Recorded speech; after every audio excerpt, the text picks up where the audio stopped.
The November sky hung low and heavy over the Montana Territory, pregnant with the promise of the season's first blizzard. Jack Morrison pulled his weathered hat down against the biting wind as he guided his sorrel mare through the narrow canyon pass. The 42-year-old rancher had seen enough winters in this unforgiving land to read the signs in the air. The metallic taste of snow, the way his horse's breath formed thick clouds, the eerie silence that settled over the wilderness before nature unleashed her fury. His small homestead lay another 5 miles northeast, a modest cabin and barn he'd built with his own calloused hands after losing everything in the war. The Confederate veteran had come west seeking nothing more than solitude and the chance to rebuild his life away from the ghosts of Gettysburg and Antietam. His neighbors were few and far between in this harsh country, mostly other broken men seeking redemption in the vast emptiness of the frontier. As Jack rounded a bend where ancient cottonwoods stood sentinel against the granite walls, his mare suddenly nickered and shied sideways. There, huddled against the base of a massive boulder, was a small figure wrapped in what appeared to be a torn blanket. Jack's weathered hand instinctively moved to the Colt revolver on his hip, then stopped. The figure was too small, too still to pose any threat. Dismounting carefully, his boots crunching on the frost-covered ground, Jack approached with the caution of a man who'd learned that survival often depended on expecting the unexpected. The bundle stirred slightly at his footsteps, and a pair of dark eyes looked up at him, to the eyes of a child, maybe 10 or 11 years old, with the high cheekbones and copper skin that marked him as Apache.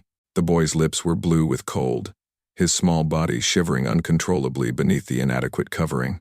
Blood stained the makeshift bandage around his left arm, and his moccasins were worn through, his feet likely frostbitten. Jack had fought against Apache warriors during his early days in the territory, had seen the aftermath of their raids, had buried neighbors who'd fallen to their arrows. But this was just a child, alone and dying in the wilderness. Without a word, Jack shrugged off his heavy wool coat and wrapped it around the boy's shoulders. The child's eyes widened with surprise and fear, but he was too weak to resist as Jack lifted him gently and placed him in front of his saddle.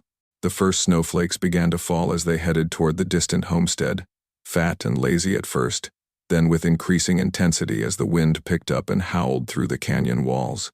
Jack's cabin materialized through the swirling snow like a beacon of hope, its single window glowing warmly with lamplight he'd left burning. The storm was gaining strength rapidly, and he knew they'd barely made it before the worst hit. His barn stood 50 yards away, sturdy but modest, housing his 3 horses and handful of cattle that represented his entire worldly wealth. Once inside, Jack moved with practiced efficiency. He laid the Apache boy on his own bed near the stone fireplace, then stoked the coals until flames crackled and danced, filling the one-room cabin with blessed warmth. The boy's eyes followed his every movement, alert but wary, like a wounded animal unsure whether its rescuer meant help or harm. Jack heated water in his largest kettle and found clean cloth for proper bandages. The wound on the boy's arm was deep, but clean, likely from a knife rather than a bullet or arrow. As he gently cleaned and dressed the injury, Jack noticed other marks on the small body, old scars, evidence of a hard life lived in a harsh world. The boy endured the treatment without a sound, though tears leaked from the corners of his eyes. "What's your name, son?" Jack asked softly, though he didn't expect an answer. Many Apache spoke some English, learned from traders and missionaries, but this boy remained silent. Jack tried again in the few Apache words he'd picked up over the years. "She? Your name?" The boy's eyes flickered with surprise. In a voice barely above a whisper, he said, "Kele." Then, after a pause, he added in halting English, "Means sparrow." Jack nodded and pointed to himself. "Jack." He moved to his small kitchen area and began preparing a simple meal: beans, salt, pork, and cornbread. The aroma filled the cabin, and he heard the boy's stomach growl audibly. When he brought the plate over, Kele hesitated, then began eating with the desperate hunger of someone who hadn't had a proper meal in days. Outside, the wind howled like a banshee, and snow pelted against the single window. Jack glanced toward the door, secured with a heavy wooden bar, then back at the boy. Whatever circumstances had brought Kele to that canyon, alone and injured, they would have to wait. Tonight, survival was the only thing that mattered. The storm raged for 3 days and nights, trapping them in the cabin together. Jack watched as Kele slowly began to trust him, the wariness gradually leaving those dark eyes. The boy's English was better than Jack had first thought, learned from a missionary who'd spent time with his band before soldiers had driven them from their traditional hunting grounds. Kele spoke little of his past, but Jack pieced together fragments of a tragic story. The boy's family had been killed in a cavalry attack 6 months ago. He'd been living with his grandmother and a few other survivors, moving constantly to avoid the soldiers who seemed to hunt them like animals. 3 weeks ago, his grandmother had died of fever, leaving him truly alone. He'd been wandering ever since, surviving on roots and berries, growing weaker each day. "Why didn't you go to the reservation?" Jack asked one evening as they sat by the fire. Kele's young face hardened. "Reservation is prison. My people, we are free people.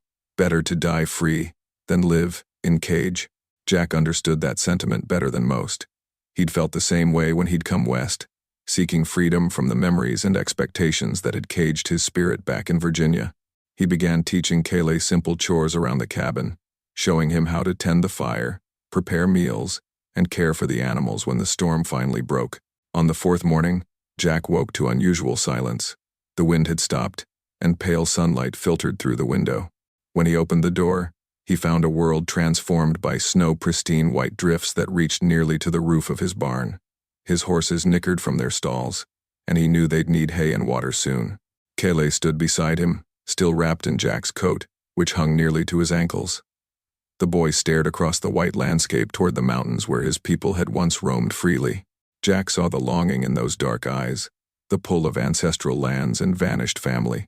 "You're free to go whenever you want," Jack said quietly. "But you're welcome to stay through the winter. Spring's a better time for traveling in this country."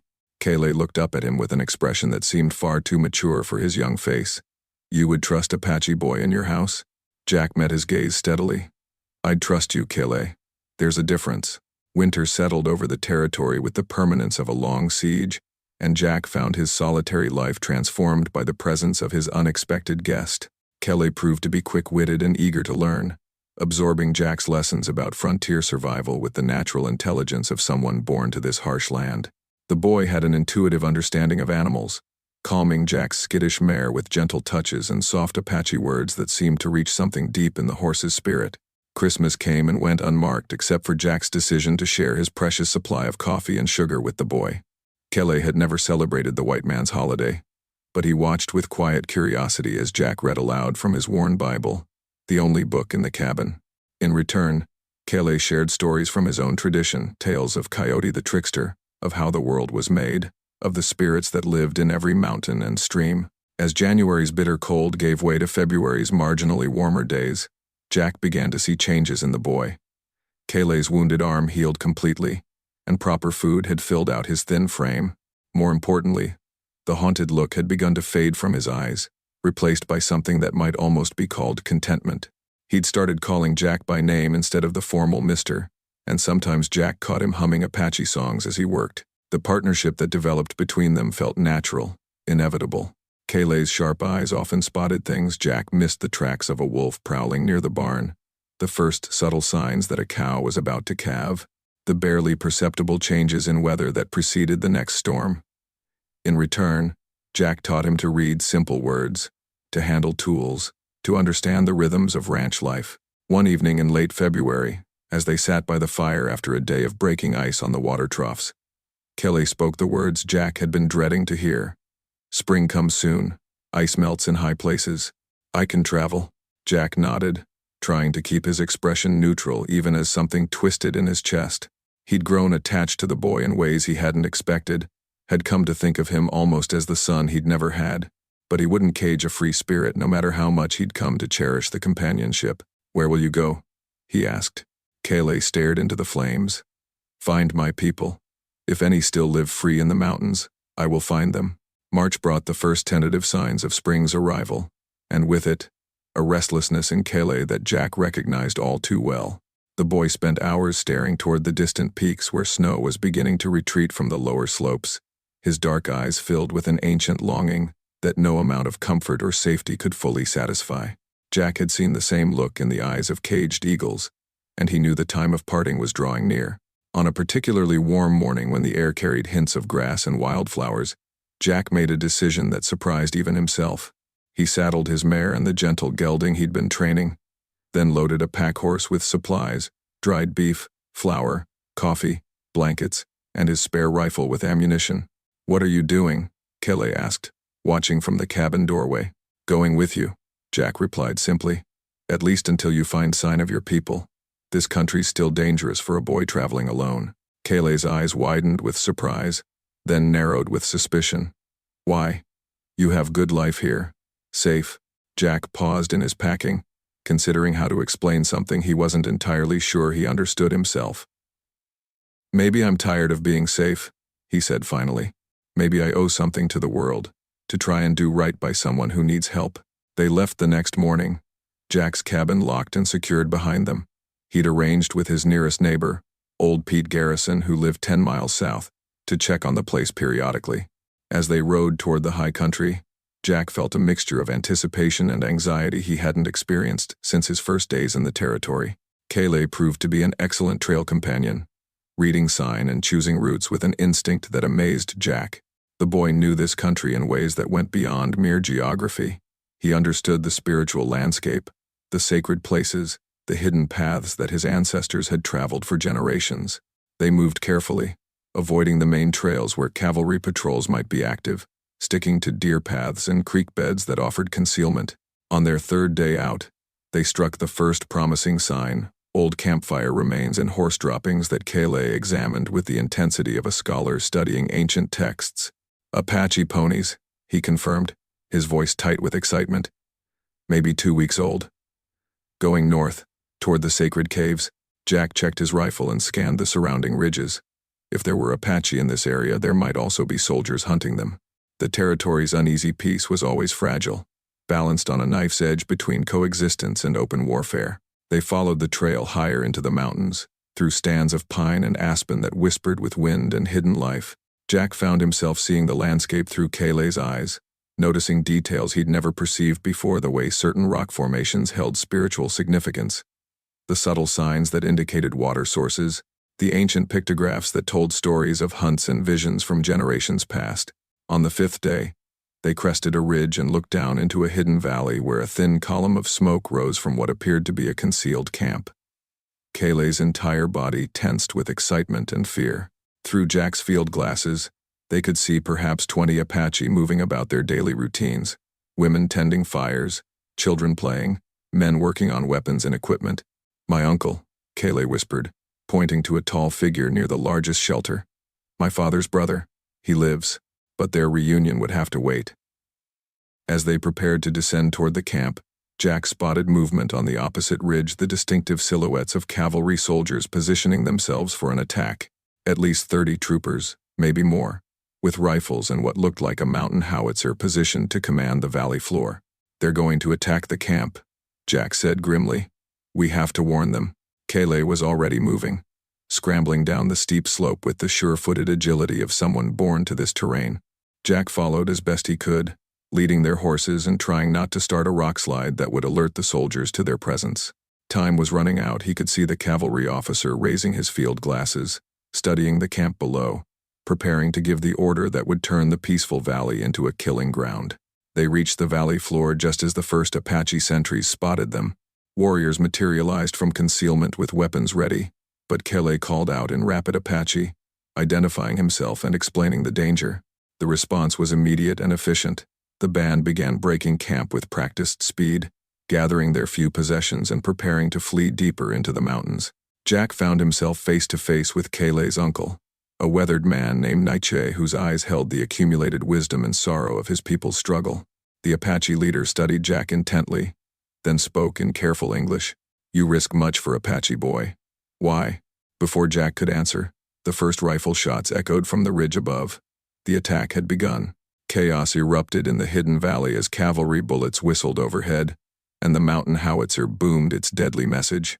Jack grabbed Kele and pulled him toward cover behind a massive boulder as Apache warriors returned fire with rifles and bows. The peaceful morning had transformed into a nightmare of smoke, screaming horses, and the wet sound of bullets striking flesh. Nietzsche organized the retreat with calm efficiency, sending the women and children toward a narrow canyon that led deeper into the mountains while his warriors provided covering fire. Jack found his own rifle in his hands, though he wasn't sure when he'd drawn it. Years of military training took over as he picked targets among the blue-clad figures on the ridge, each shot carefully aimed to protect the fleeing families below. "This way, Jack," Kele shouted over the gunfire, tugging at his sleeve toward the escape route. But Jack could see that several Apache were wounded, including an elderly woman who'd fallen and couldn't rise. Without thinking, he ran toward her through the hail of bullets, Kele close behind him. Together they lifted the injured woman and carried her toward safety, Jack's back burning with the expectation of a bullet that never came. They reached the canyon mouth just as Nietzsche and his remaining warriors began their fighting withdrawal, buying precious time for the non-combatants to escape. The narrow canyon twisted and climbed for more than a mile, barely wide enough for horses and completely invisible from the valley floor. Ancient handholds had been carved into the rock walls at the steepest sections, evidence that this escape route had been used for generations. Jack marveled at the tactical wisdom of his Apache companions. They knew every hidden path, every defensible position, every source of water in this vast wilderness. As they climbed higher, the sounds of battle faded behind them. The cavalry would follow eventually, but the Apache had gained precious time and distance. They reached a natural fortress of tumbled boulders where Nietzsche called a halt to tend the wounded and assess their situation.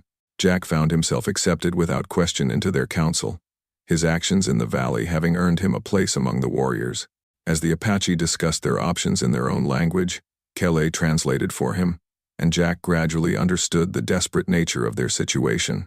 This band was among the last holdouts, refusing to surrender to reservation life, but their numbers had dwindled to barely 24 souls. "We cannot fight the cavalry forever," Nietzsche said finally in English, his weathered face grave with the weight of impossible decisions. "But we cannot live in the white man's prison either. We are caught between the earth and sky with nowhere left to run." That night, huddled around carefully concealed fires in the mountain fortress, Jack listened to the stories of the Apache survivors. Each person carried the scars of loss, children orphaned by cavalry attacks, women widowed in meaningless skirmishes, warriors watching their ancient way of life disappear like smoke in the wind. Yet despite their suffering, Jack sensed no hatred toward him, only a weary acceptance of the way things were. Kele sat beside his uncle, finally reunited with family after months of wandering alone. The boy's face glowed with happiness at being surrounded by his own people again, speaking his native language, participating in the rhythms of Apache life. Jack felt a bittersweet pang watching him, knowing that his role as the boy's protector was coming to an end. As the fire burned low, Nietzsche approached Jack with a proposal that would change everything. "You could stay with us," the Apache leader said quietly. "Live as we live, free, in the mountains. You understand our ways now, and we trust you. There is a place for you among us." Jack considered the offer seriously. The thought of returning to his lonely cabin held little appeal after experiencing the warmth of community, the sense of purpose that came from protecting others. But he also understood the practical realities of their situation. "The army will never stop hunting you," he said.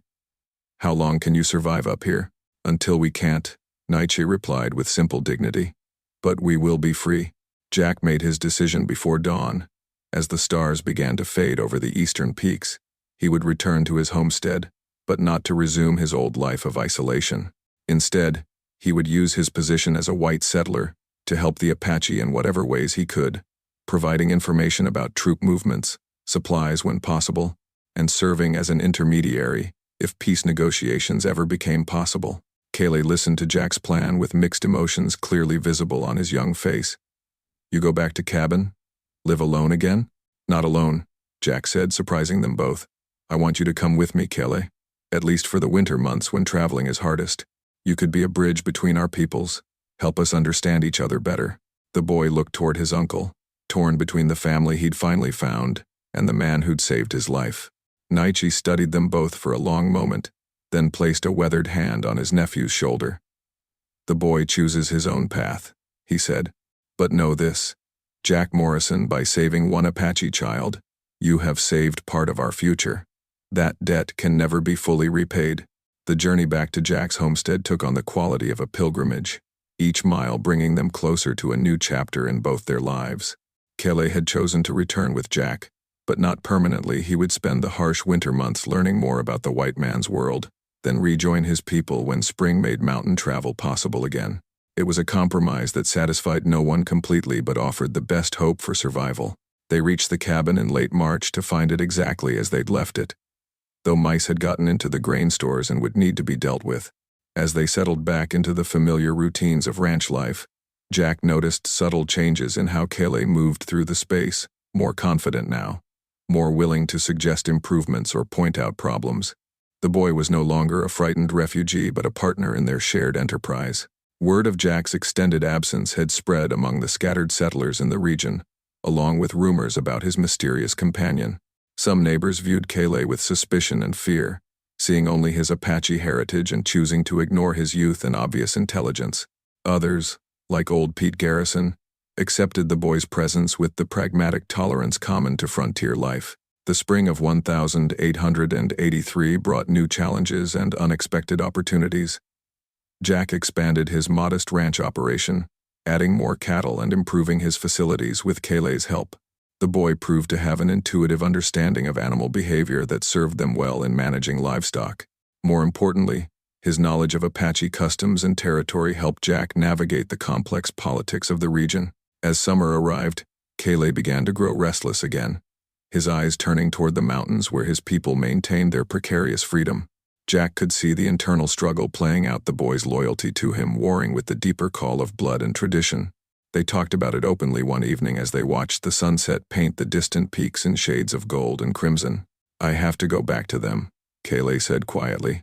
"Just for the summer months, to help with the hunting, to see my uncle again." Jack nodded, having expected this moment. "I know, and you'll be welcome here when the snows come again." What neither of them expected was the delegation that arrived at their cabin the next morning. 5 Apache warriors led by Nietzsche himself, riding boldly across the open grassland in broad daylight. Jack's hand moved instinctively to his rifle, then stopped as he recognized the ceremonial nature of their approach. These men came in peace, but for what purpose? Nietzsche dismounted with the fluid grace of someone born to the saddle, his weathered face serious but not hostile as he approached Jack's cabin. The other warriors remained mounted, their eyes constantly scanning the horizon for signs of cavalry patrols, but their weapons stayed sheathed.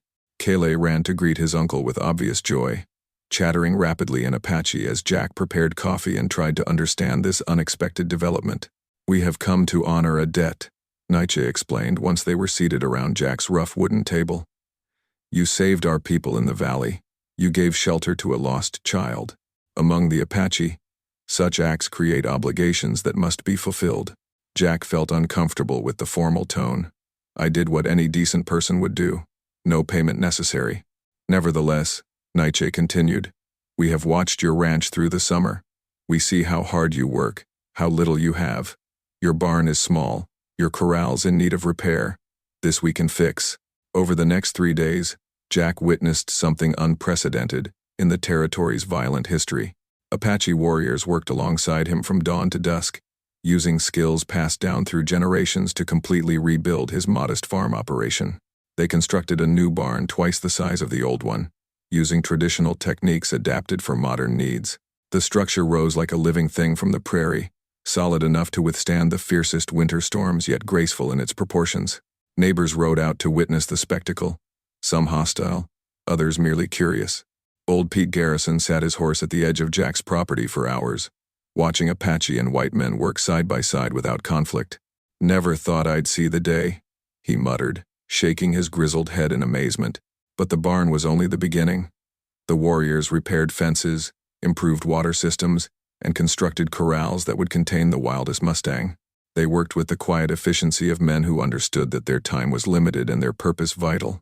Each evening, they shared meals around Jack's fire, trading stories and knowledge that bridged 2 very different worlds. On the final morning, as the warriors prepared to return to their mountain stronghold, Nietzsche took Jack aside for a private conversation. "You have proven that not all white men are our enemies," he said. "When the times come, and they will come when my people must choose between war and peace, remember that some of us believe in another way." Jack watched them ride away toward the distant peaks, Kele among them for what they all knew might be the last free summer his people would ever know. The boy had promised to return before the snows, but Jack understood that promises made in wartime often could not be kept. He stood beside his magnificent new barn, a monument to the possibility of understanding between peoples, and hoped it would not become a memorial to dreams that died too young.